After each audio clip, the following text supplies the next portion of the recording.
cada guerra es una destrucción del espíritu humano.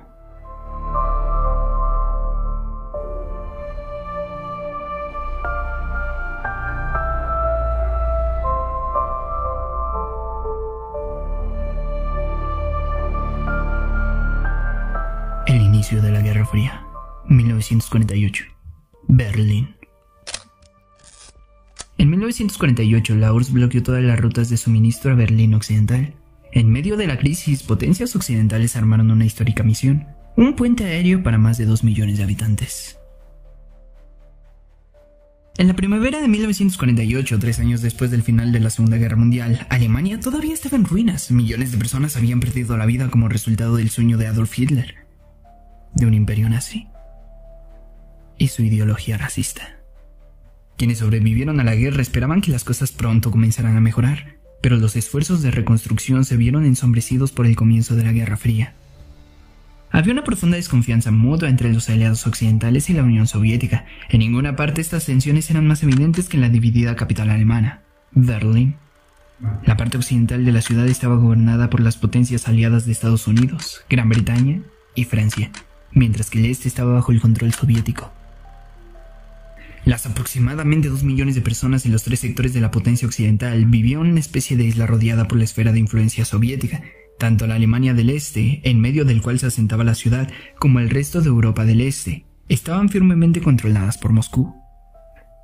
Los suministros se llevaban a Berlín Occidental a través de un enlace ferroviario, una autopista y algunas vías fluviales que pasaban por el territorio comunista. Sí. Durante la El 20 de julio de 1948 empezó la pulseada por el poder entre el oeste y el este, cuando los aliados decidieron introducir una unión monetaria, la génesis del marco alemán.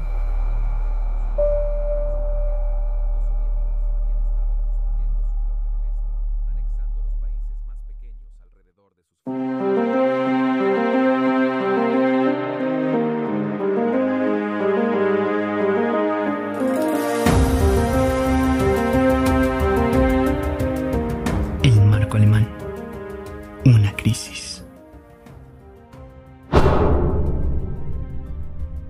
La intención era estabilizar económicamente a Alemania introduciendo una moneda fuerte, pero la Unión Soviética se negó a aceptar la medida, temiendo que la introducción de esta nueva moneda consolidaría el estatus especial de Berlín Occidental como bastión aliado del corazón de su territorio.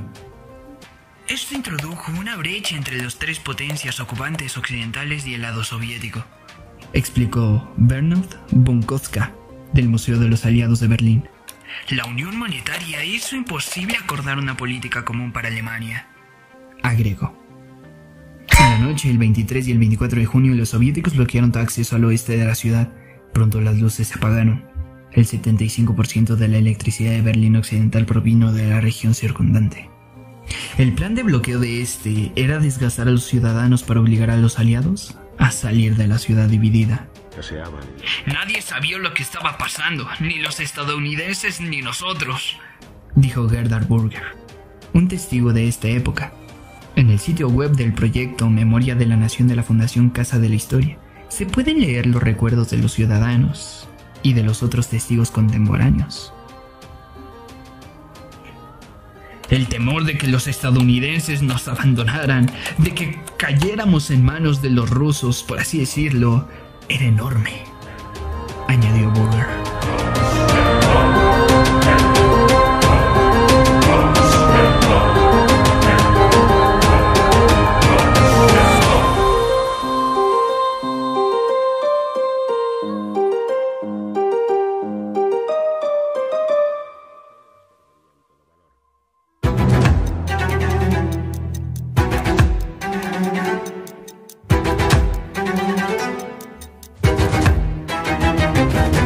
Berlín, bastión de libertad.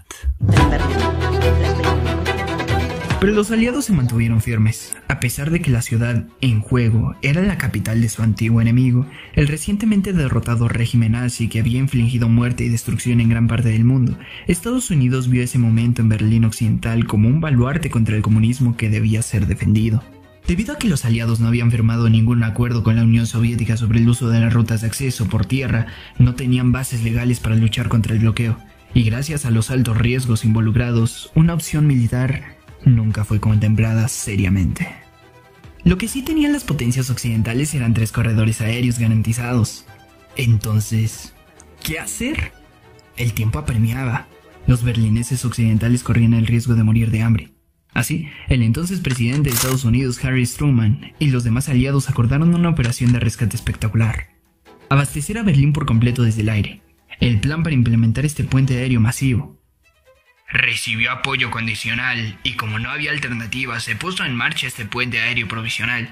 Esta idea de abastecer a 2 millones de personas desde el aire, dijo Bernard Boska, del Museo de los Aliados.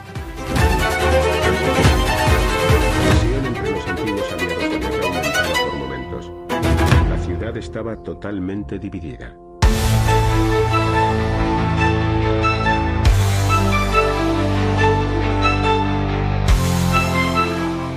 Aviones listos para el despegue. El 26 de junio, los primeros aviones de la Fuerza Aérea de Estados Unidos partieron de Frankfurt y Wiesbaden hacia el aeropuerto de Tempelhof, en Berlín.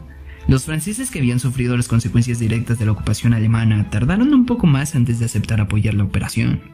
Pronto, los aviones de transporte volaban a toda velocidad, despegando y aterrizando a intervalos de 90 segundos en el aeropuerto de Tempelhof, en el sector estadounidense, Gaudon, en el sector británico, y a partir de diciembre de 1948, en el nuevo aeropuerto de fabricación francesa, Dehl. Todos los días el cercado sector occidental de Berlín necesitaba un promedio de al menos 5.000 a 6.000 toneladas de suministro de alimentos y carbón. La salida más grande fue el 15 y el 16 de abril de 1949. En tan solo 24 horas, 1.400 vuelos entregaron alrededor de 13.000 toneladas de carga. Los pilotos del puente aéreo volaron todo el día, a menudo agotados y arriesgando sus vidas para volar la ciudad, sin importar el clima. Algunos de los aviones se estrellaron. Los aviones volaban tan bajo sobre la ciudad que cuando entraban a la pista de aterrizaje, la tripulación y los ciudadanos se saludaban. Algunos pilotos solían tirar chocolates y chicles atados a paracaídas caseros para los niños berlineses. A estos se les llamaba bombarderos de golosinas. Candy Bombers.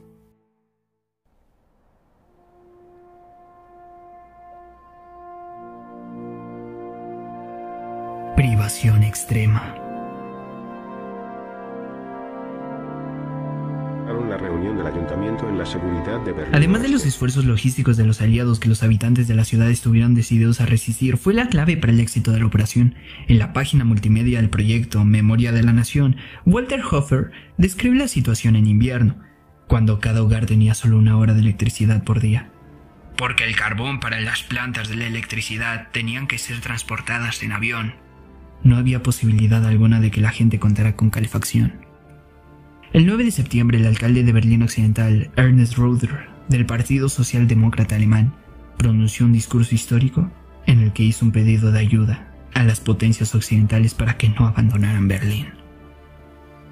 Con el trasfondo del edificio en ruinas del Reichstag, Röder gritó ante los micrófonos: «Pueblos del mundo, pueblo de Estados Unidos, de Inglaterra, de Francia, de Italia, miren esta ciudad.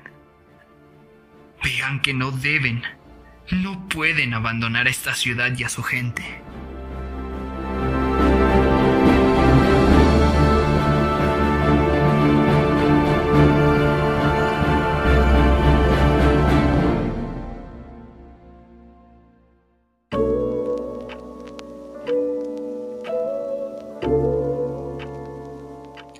Hazaña logística extraordinaria. Cada día que pasa, el puente aéreo hace que aumente la simpatía internacional por las potencias occidentales, mientras que los soviéticos caen en picada en la estima del público. Finalmente, el dictador soviético Joseph Stalin se dio cuenta de que este era un juego de poder que no iba a ganar. El 12 de mayo de 1949 terminó el bloqueo tras negociaciones secretas con Estados Unidos. En esos 318 días, los aliados habían volado más de 277.000 vuelos a Berlín Occidental, trayendo más de 2.3 millones de toneladas de suministros. Fue solo un pequeño paso desde el puente aéreo hasta la amistad transatlántica con Estados Unidos. Bert von Boska considera que el puente aéreo es un modelo de cómo la cooperación internacional puede ayudar a las zonas de crisis y conflicto. Hemos visto que es perfectamente posible abastecer desde el aire, y con la capacidad de transporte de los modernos aviones de carga, sería posible llevar la cantidad suministrada durante el puente aéreo en cualquier ciudad del mundo, en una fracción de la cantidad de vuelos, concluyó.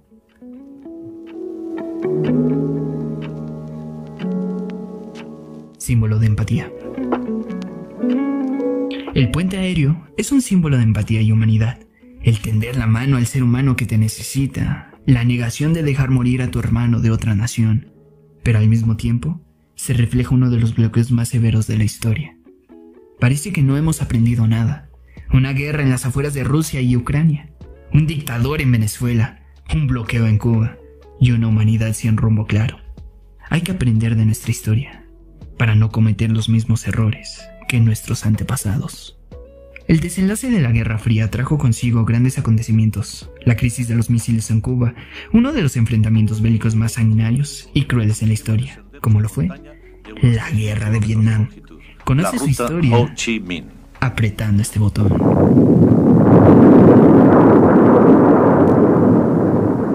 A lo largo de 8 años de intensos bombardeos, los norvietnamitas lucharon para mantener